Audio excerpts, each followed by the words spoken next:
Assalamualaikum warahmatullahi wabarakatuh. Salam sehat buat sahabat sehat semuanya. Saya perkenalkan, nama saya Rejono Agus Supriyoko.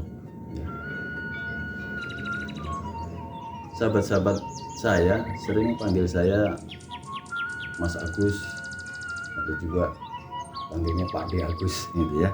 Nah, silakanlah saja sahabat mau panggil saya mana yang lebih enak ya kan gitu. Dan mengenai posisi saya di Padepokan Kang Yus ini, saya mendapat amanat sebagai Ketua Majelis Pendekar yang sampai dengan hari ini saya ada di posisi itu. Dan mengenai keseharian saya, pekerjaan saya ada di satu perkumpulan asosiasi ASISI namanya ya. Jadi ASISI ini adalah satu asosiasi yang membidangi atau yang menjembatani teknisi AC seluruh Indonesia. Alhamdulillah begitu ya. Dan saya sendiri ada di Depok sebagai koordinator wilayah Depok sampai dengan hari ini. Dan mengenai hubungan saya dengan Kang Ius, itu saya itu kakak beradik ya. Jadi saya ini anak yang nomor 1, yang paling tua. Dan adik saya Kang Ius ini yang paling bungsu. 5 bersaudara semuanya itu. Ya, dan kita di sini belajar keilmuan ya, itu sama dalam perjalanannya. Hanya mungkin sampai dengan hari ini kita punya spesialis sendiri-sendiri ya. Kalau adik saya Kang Yus ini lebih ke patah tulang ya. Kalau saya sendiri lebih ke HNP atau saraf kejepit lah yang masyarakat awam menyebutnya itu ya gitu.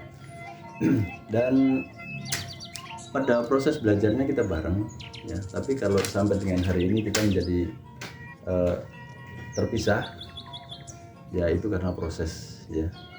Proses yang pertama, saya sendiri mungkin tidak bisa, gak kuat kalau melihat darah gitu ya kan. Kalau adik saya itu lebih pegel ya dengan melihat darah, luka, tulangnya keluar itu dia lebih tegal. Kalau saya gak kuat gitu ya. Jadi itu sedikit mengenai perjalanan saya gitu ya. Visi dan misi ya. Visi saya adalah ingin siar budaya melalui pengobatan.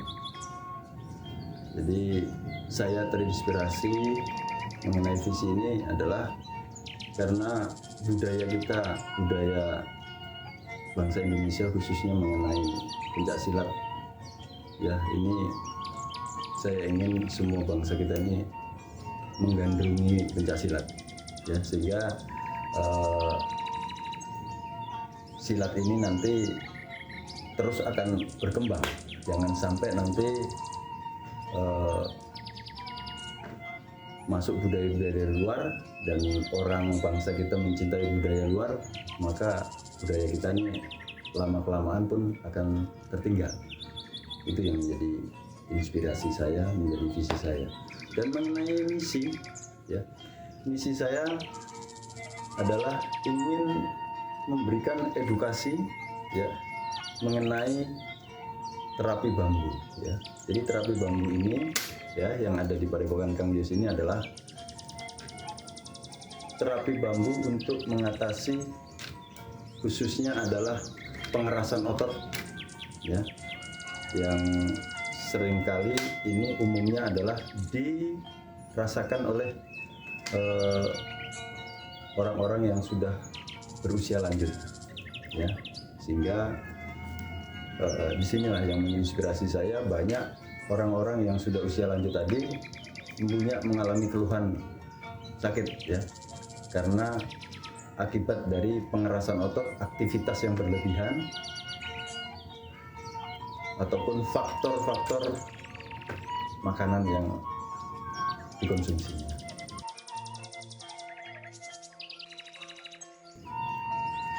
Mengenai perjalanan saya di pencak silat itu, saya mulai karir itu dari kelas 2 SMP ya. Kurang lebih pada tahun 1981 itu saya mulai karir saya pencak silat sampai dengan hari ini ya. Dan saya belajar pencak silat ini ada 2 aliran yang saya pelajari. Yang pertama, saya mulai karir saya dari 81 ini ada di aliran Shah Bandar. Itu yang saya mulai dari tahun 81. Dan guru saya sendiri, saya belajar dengan guru saya sendiri, yaitu bernama Bapak Yuyun Hasanuddin. Yang Bapak Yuyun Hasanuddin sendiri gurunya langsung dengan Abah Iip yang berdomisili di Cibadak, Sukabumi, sudah almarhum. Belajar Cimande saya memulai dari tahun 1983 ya, sampai dengan hari ini. Dan Cimande sendiri saya belajar langsung dengan guru besar saya, guru besar Cimande, yaitu Bapak Haji Tubagus Muhammad Zamhari. Sampai dengan hari ini alhamdulillah kita terus mengembangkan dan kita terus mensiarkan budaya tersebut. Mengenai perjalanan terapinya sendiri ya, karena di Cimande itu sendiri sudah dari sedini mungkin kita sudah lebih diberikan motivasi, diberikan mengenai pelajaran mengenai anatomi tubuh ya.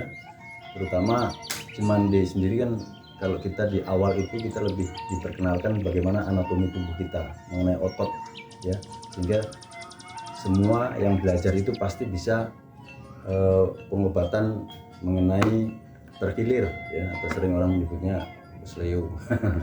Dan kalau pendalamannya nanti bisa mencapai ke patah tulang.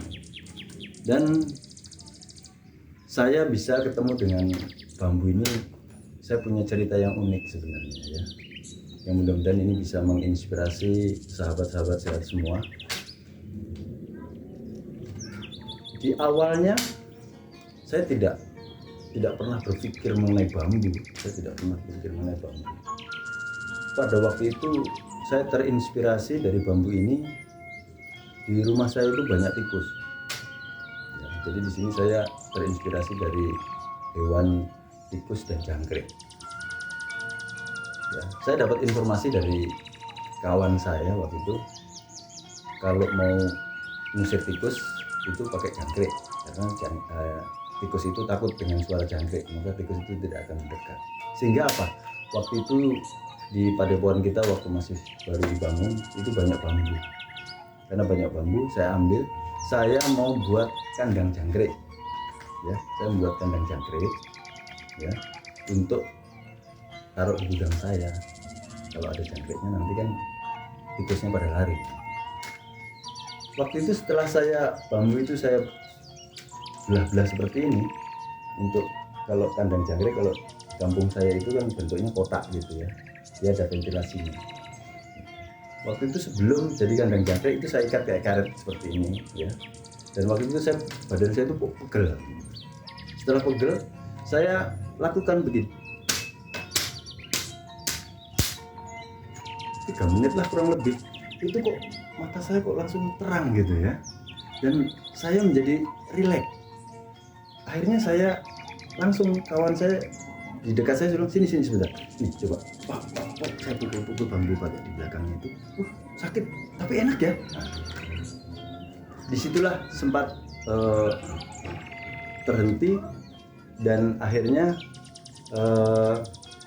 bambu itu saya simpan. Setelah bambu itu saya simpan,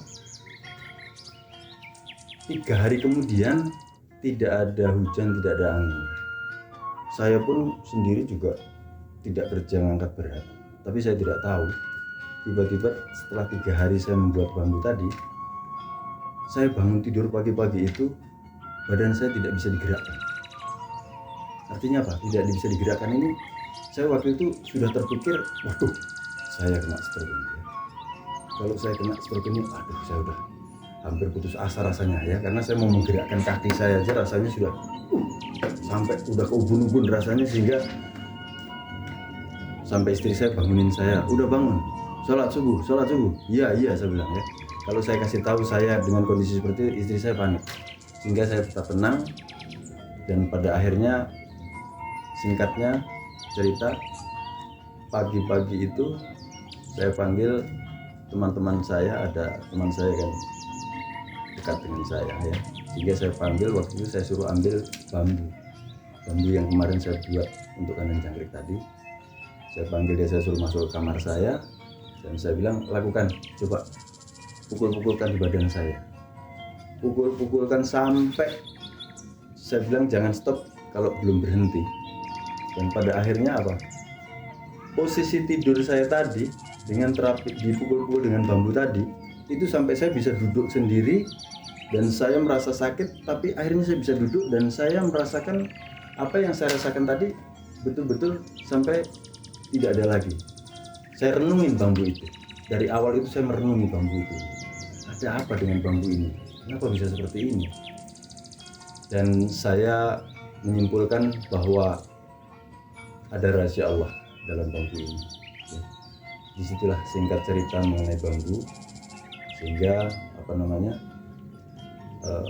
di balik bambu ini bisa untuk pengobatan, di samping bisa untuk membuat bangunan rumah atau karya seni dan lain sebagainya, tapi juga punya cerita yang sangat berbeda untuk pengobatan terapi bambu yang sampai hari ini saya jalani.